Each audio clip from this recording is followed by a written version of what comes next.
여호와의 앞을 떠나나가 에덴 동편 롯 땅에 거하였더니 아내와 동침하니 그가 잉태하여 에녹을 낳은지라.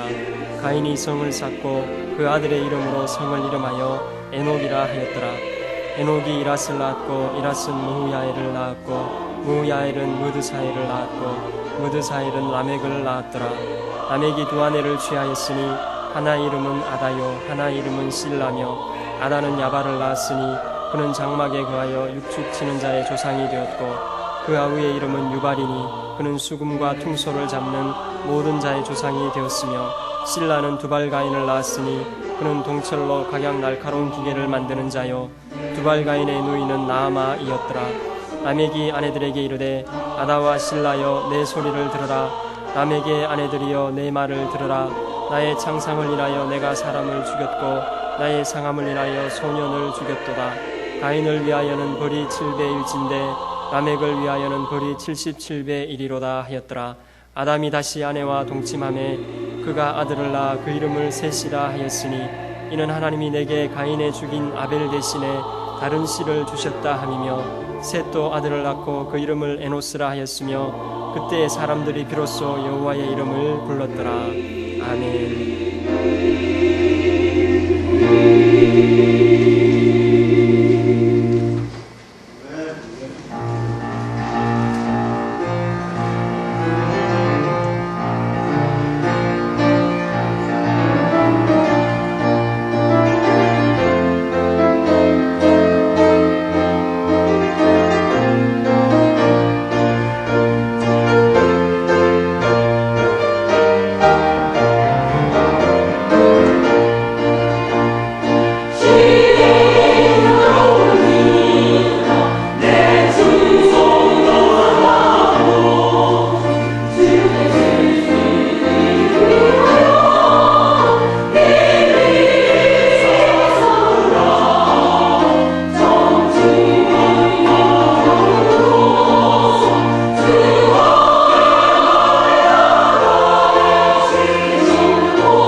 모두 다 나의 이미지를 대단히 소중히 여기게 됩니다.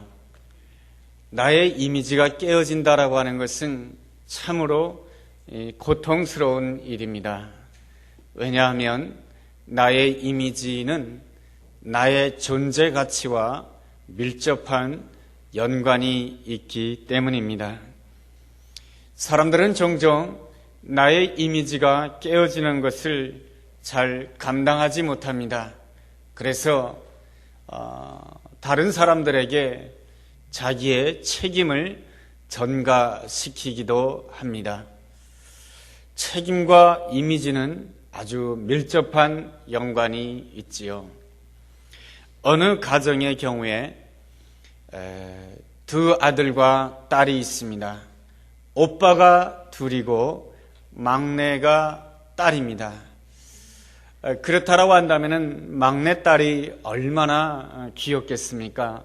아들만 둘이 있다가 딸이 막내인이 참으로 그 딸이 귀엽겠지요. 그런데 가정이 궁핍합니다. 가정이 어렵습니다. 그렇게 되었을 때에는 아버지가 아버지의 이미지를 지키기가 쉽지가 않습니다.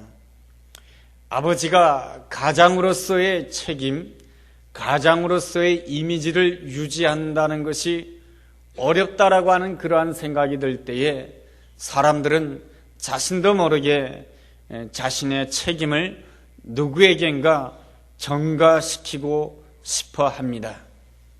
그래서 어느 날 아버지가 술을 잔뜩 드시고 집으로 들어오십니다.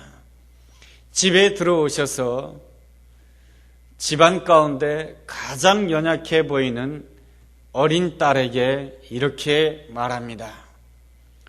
우리 집안이 본래 그러지 않았었는데 네가 태어나면서부터 우리의 가정이 기울었단다. 이렇게 말합니다. 그러니까 가정이 기운 것이 어린 딸이 태어났기 때문이라는 것이죠.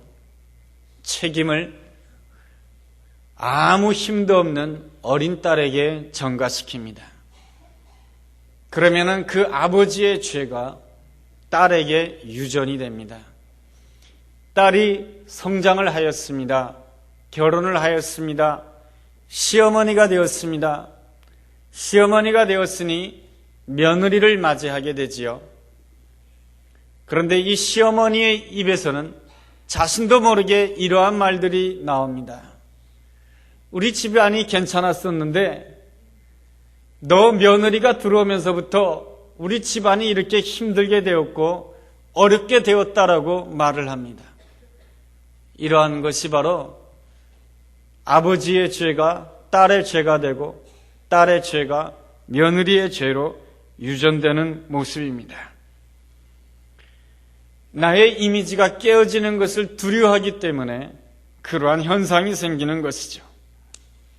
또 우리의 삶을 힘들게 하는 것이 있는데 내 옆에 있는 사람의 이미지가 깨어질 때에 우리의 삶이 힘들어집니다.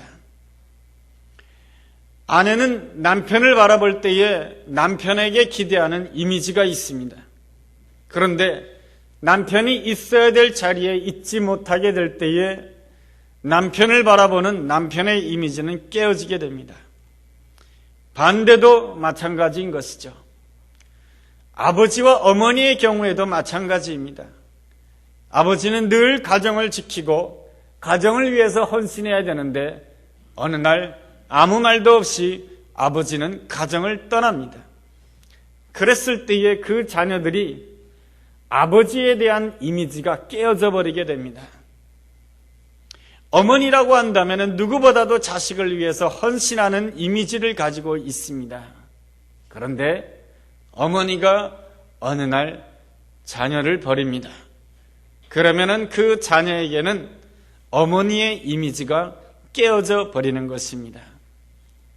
자녀들이 성장하여서 입술로는 내가 다 용서했어 라고 말은 하지만은 그 아버지의 깨어진 이미지, 어머니의 깨어진 이미지, 남편의 깨어진 이미지, 아내의 깨어진 이미지는 계속해서 우리의 마음 가운데 영향력을 미치게 됩니다.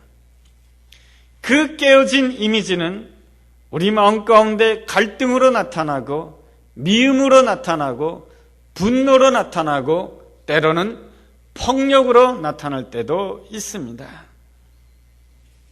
그렇다 할지라도 하나님께서는 우리에게 말씀을 통해서 깨어진 이미지를 가졌다 할지라도 소망이 있다라고 우리에게 말씀해 주십니다.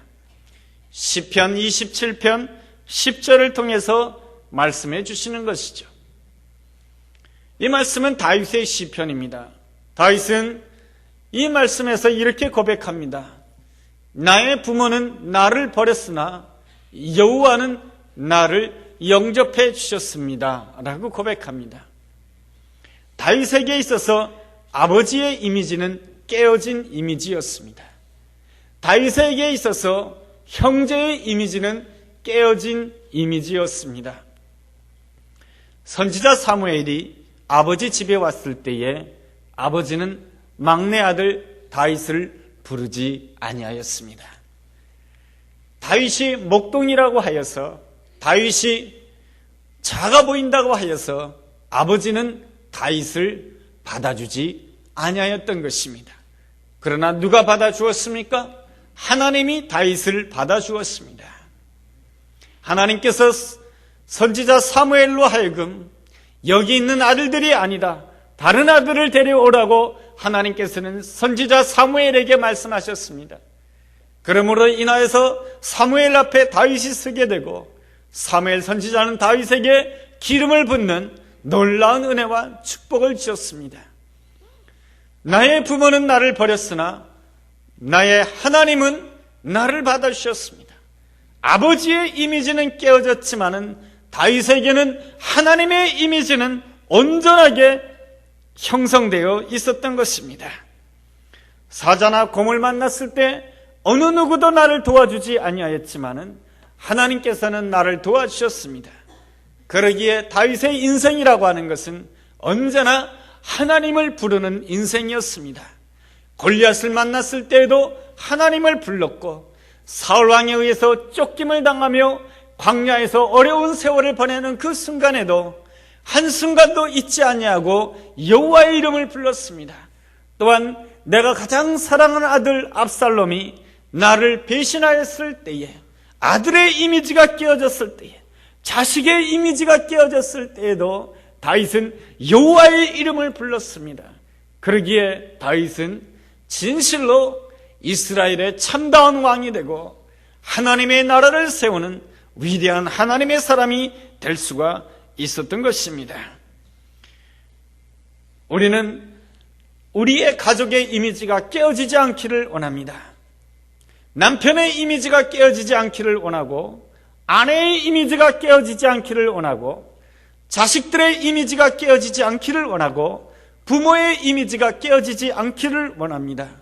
그런데 나 자신도 모르게 나의 가족들의 이미지가 깨어지고 동시에 나의 이미지가 깨어질 때가 있습니다. 그렇다 할지라도 내가 여호와의 이름을 부르며 하나님의 이미지, 하나님의 형상을 붙든다라고 한다면 주님의 은혜 가운데 얼마든지 다윗이 승리한 것처럼 우리의 삶 가운데도 승리의 은혜가 주어지게 될 줄로 믿습니다. 누가복음 15장에 보면 탕자의 비유가 나옵니다. 한 아버지에게 두 아들이 있었습니다. 큰아들은 아버지의 말을 잘 듣는 것 같습니다.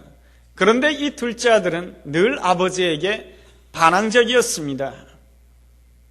왜 반항적이었을까요?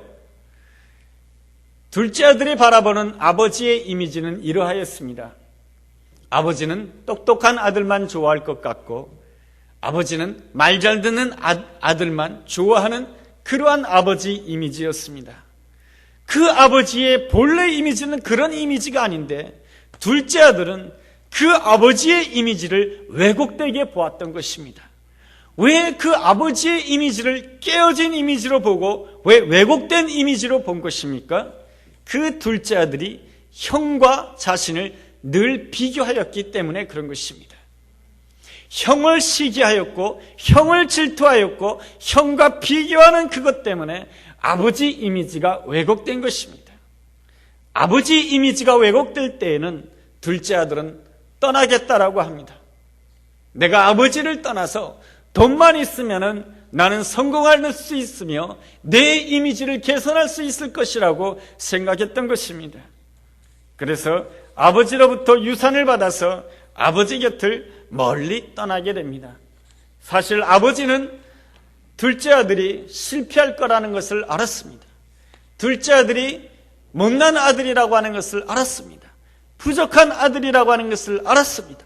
그럼에도 불구하고 아버지는 둘째 아들에게 유산을 물려주게 됩니다. 왜 그렇습니까? 그것은 아버지의 자신감 때문에 그런 것입니다. 아버지의 자신감은 어디에서 비롯된 것입니까? 아버지의 큰 사랑에서 비롯된 것입니다. 사랑은 강제하지 않습니다. 사랑은 자식들에 대해서 내 뜻대로 조종하는 것이 아닙니다. 사랑은 허락하는 것이며 사랑은 기다려주는 것입니다. 아버지는 아들에 대해서 허락해 주었고 기다려 주었습니다. 아들이 유산을 받아서 먼 나라로 갔지만은 아들은 역시 모든 것에서 실패하게 됩니다. 그래서 남의 집에서 돼지치는 일을 하게 되고 음식도 제대로 먹지 못해서 돼지들이 먹는 음식을 함께 먹어야 되는 비참한 신세가 되었습니다. 그 아들이 비참한 신세가 되었을 때, 고난당했을 때야 비로소 아버지를 새롭게 생각하게 되고 아버지의 이미지가 새롭게 복원이 됩니다. 그래도 나의 아버지는 품꾼들에게 이렇게 대접하지는 않았다. 내가 아버지 곁으로 가서 아버지의 품꾼이 된다라고 한다면 적어도 아버지는 일용할 양식을 주시는 아버지이다 해서 아버지 곁으로 다시 돌아오게 됩니다. 아버지 곁으로 돌아오게 될 때에 그 아버지는 그 아들을 보자마자 입맞춤을 하게 되고 그 더러운 옷을 다 벗기고 그에게 새 옷을 입히고 그의 손에는 아들을 인정해주는 가락지를 끼워주게 됩니다. 그랬을 때에 아들은 어떠한 생각을 가지게 됩니까? 더 이상 나 스스로 좋은 이미지를 가지려고 노력할 필요가 없었습니다. 아버지와 함께 있게 되면 아버지의 영광이 나의 영광이 되고 아버지의 이미지가 나의 이미지가 되는 것입니다. 이것이 바로 그 둘째 아들에게 주어져 있는 아버지와 함께 있는 아들에게 주어지는 놀라운 축복이요 영광이요 기쁨인 줄로 믿습니다. 그 아버지가 누구입니까? 우리가 성경에는 하나님이시며 그 둘째 아들의 모습이 누구입니까? 바로 우리의 모습이다라고 하는 것입니다. 그러므로 우리에게 반드시 회복되어야 될 가장 중요한 것이 무엇입니까? 아버지의 이미지가 회복되어야 되는 것이고 아버지의 이미지가 내 심장 가운데 새겨져야 되는 줄로 믿습니다. 그런데 말이죠, 창세기 3장을 보면은 하나님의 형상을 잃어버리는, 하나님의 이미지를 잃어버리는 사건이 나오게 됩니다.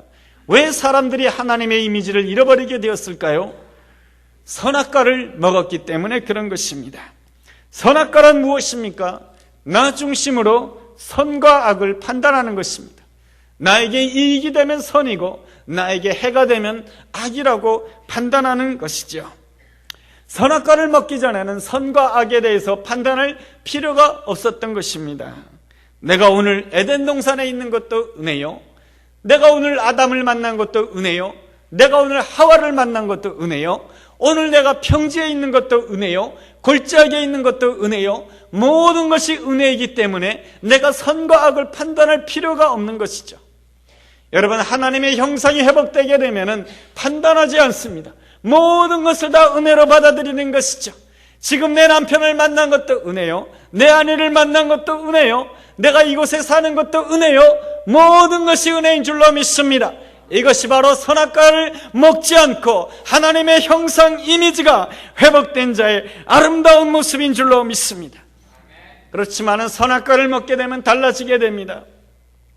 선악과를 먹게 되는 그 순간부터 하나님의 이미지를 떠나서 나 스스로 나의 이미지를 회복시키려고 합니다.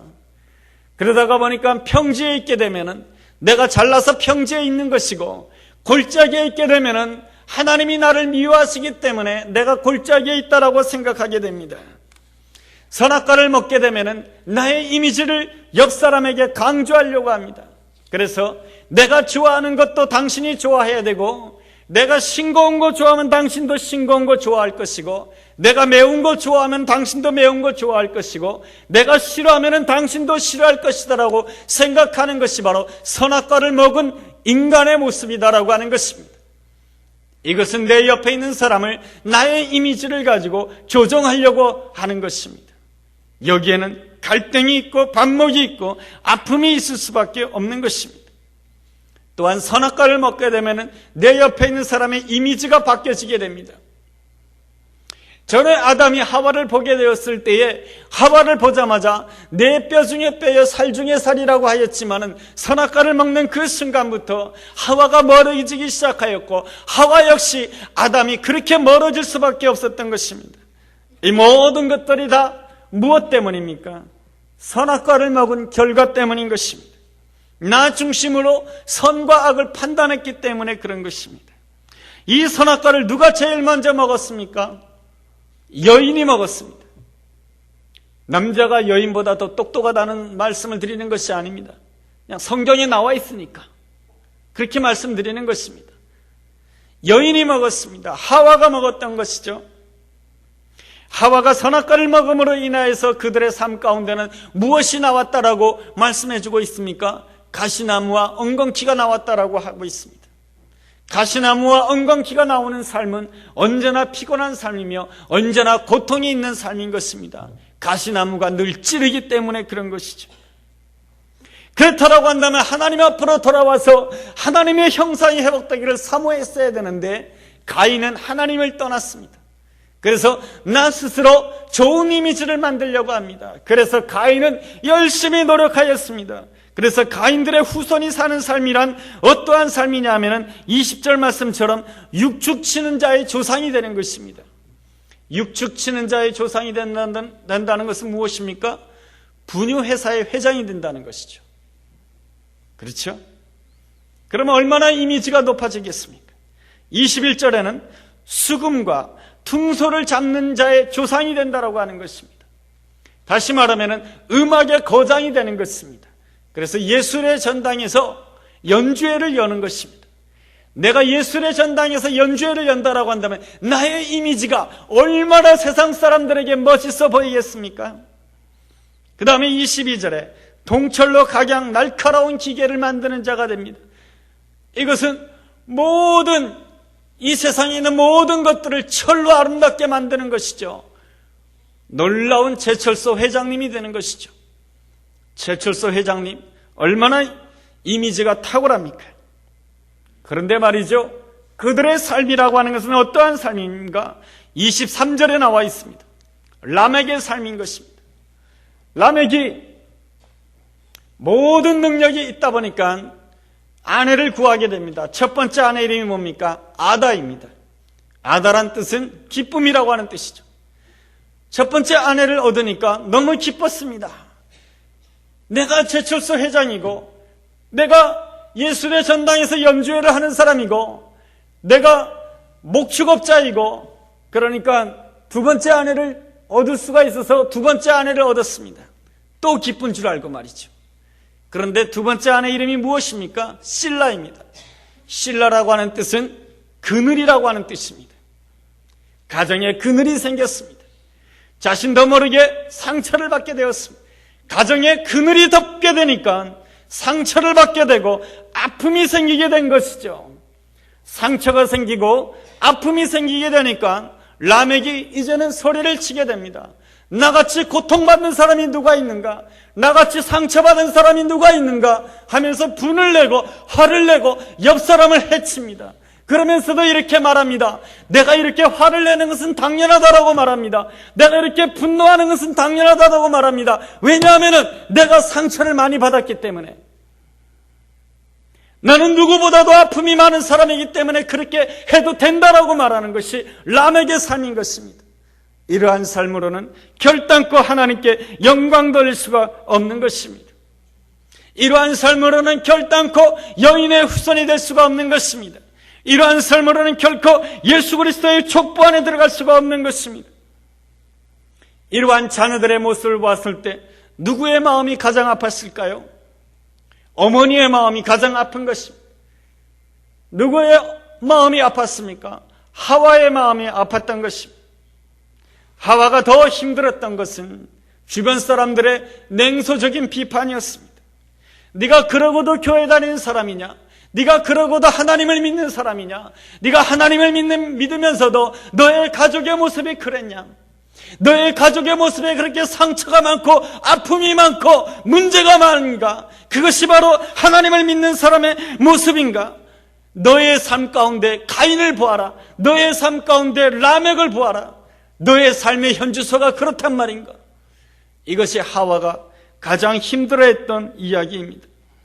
그렇다 할지라도 하와의 아름다운 점은 하나님을 믿고 또 믿었다라고 하는 것입니다. 하나님께서 나를 받아주셨듯이 하나님께서는 가인을 받아줄 줄로 믿어요. 하나님께서 나를 축복해 주셨듯이 저 라멕과 같은 나의 자녀를 하나님이 축복해 줄 줄로 믿어요. 하나님께서 나를 받아주셨듯이 나의 남편을 받아줄 줄로 믿어요. 하나님이 나를 축복해 주셨으니 나의 못난 자식들도 축복해 줄 줄로 믿어요. 이 믿음이 바로 하와의 믿음인 것입니다. 하나님께서는 무엇을 통해서 축복해 주시는가? 믿음을 통해서 축복해 주신 줄로 믿습니다. 하와가 어떻게 이러한 믿음을 가지게 되었을까요? 첫째로 하와는 하나님의 말씀을 들을 줄 알았습니다. 하나님의 말씀을 듣는 사람이기에 그에게는 믿음이 있었던 것입니다. 하나님께서 하와에게 무슨 말씀을 주셨습니까? 창세기 3장 15절 말씀입니다. 여인의 후손을 통하여서 사단의 머리를 상하게 할 것이다. 여인의 후손을 통하여서 영적으로 승리하게 할 것이다. 여인의 후손을 통해서 새로운 승리를 맞이하게 될 것이라고 하는 것이 창세기 3장 15절의 놀라운 말씀인 것입니다. 하와는 이 말씀을 들었습니다. 여인이 누구입니까? 선악과를 먼저 먹은 자인 것입니다. 여인이 누구입니까? 범죄한 자인 것입니다. 그럼에도 불구하고 하나님께서는 그 여인의 후손을 통해서 축복해 주시겠다고 하십니다. 그 여인의 후손을 통해서 승리하게 해주시겠다고 하십니다. 그러니 이 하와는 마음속에 믿을 수밖에 없었던 것입니다. 이 여인, 보잘것없는 여인의 후손을 통해서 하나님이 축복하신다고 했으니 하나님이 내 남편도 축복할 것이며, 이 보잘것없는 죄를 하나님이 받아주신다고 했으니 이 보잘것없는 내 자녀들도 하나님이 받아줄 줄로 믿습니다. 하나님이 받아주시면은 하나님이 받아주시면 놀라운 일이 날 줄로 믿습니다. 이것이 바로 말씀을 믿는 자, 말씀을 듣는 자에게 주어지는 아름다운 믿음의 축복인 줄로 믿습니다. 둘째로 하와는 순종하였습니다. 순종한다라고 하는 것은 무엇입니까? 나의 형편에 대해서 이거는 선이다, 이거는 악이다 판단하지 않는 것입니다. 모든 것들을 다 은혜로 받아들이는 것이죠. 그래서 하와는 끝까지 하나님을 바라보면서 순종하였습니다.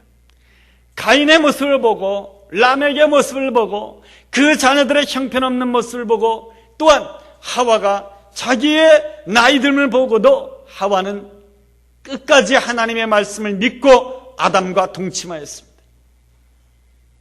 아담과 동침하는 것이 믿음인 것입니다.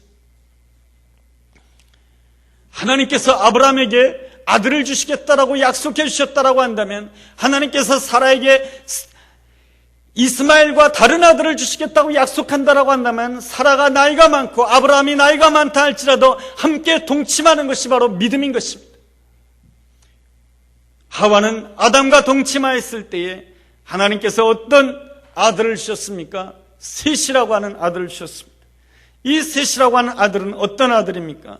25절 하반절에 아벨 대신에 다른 씨를 주셨다라고 하는 그러한 뜻입니다. 아벨이란 뜻은 무엇입니까? 허무하다, 헛수고이다, 그런 뜻입니다.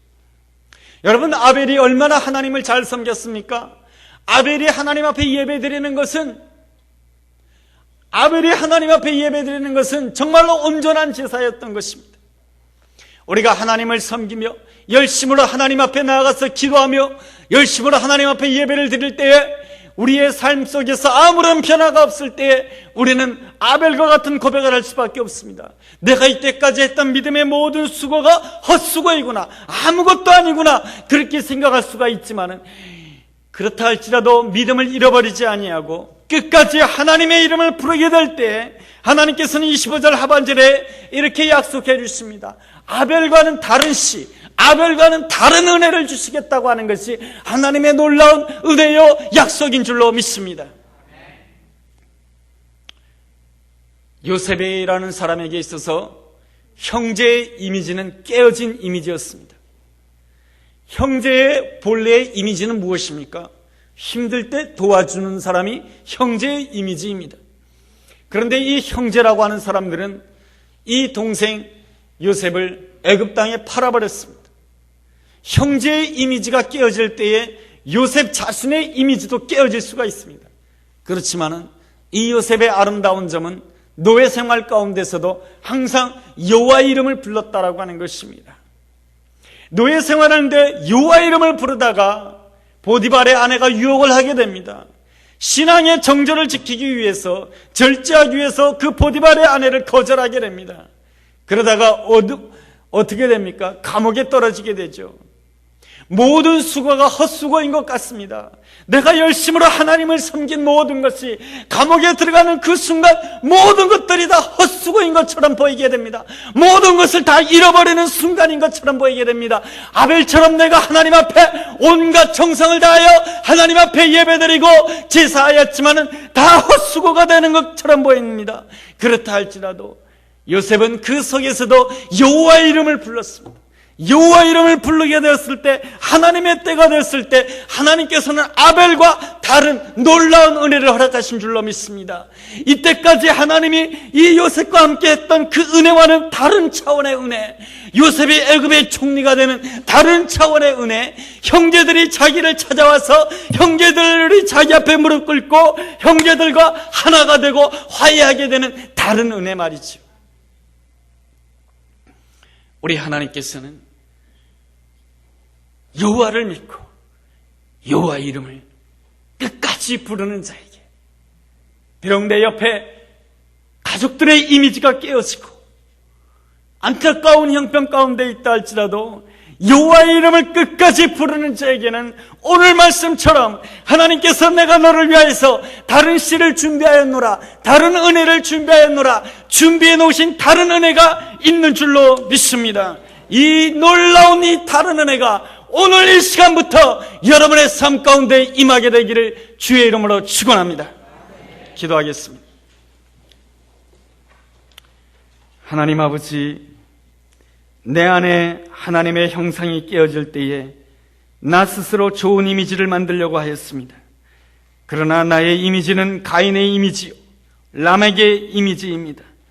이제 내가 눈을 들어 주님의 십자가를 바라보기를 원합니다. 십자가를 통해서 하나님의 이미지를 똑바로 바라보기를 원합니다. 그리함으로 해서 하나님의 형상이 회복되기를 바라오며 어떠한 형편 가운데서도 여호와의 이름을 놓치지 아니하고 여호와의 이름을 부름으로 인하여서 이제까지 받았던 은혜와는 다른 은혜를 체험하는 복된 하나님의 사람 되게 하여 주옵소서. 우리 주님이 준비해 놓으신 다른 은혜로 말미암아 승리하며 하나님께 영광 돌릴 수 있는 놀라운 은혜가 우리 가운데 임하기를 원합니다. 예수님의 이름으로 기도했습니다. 아멘.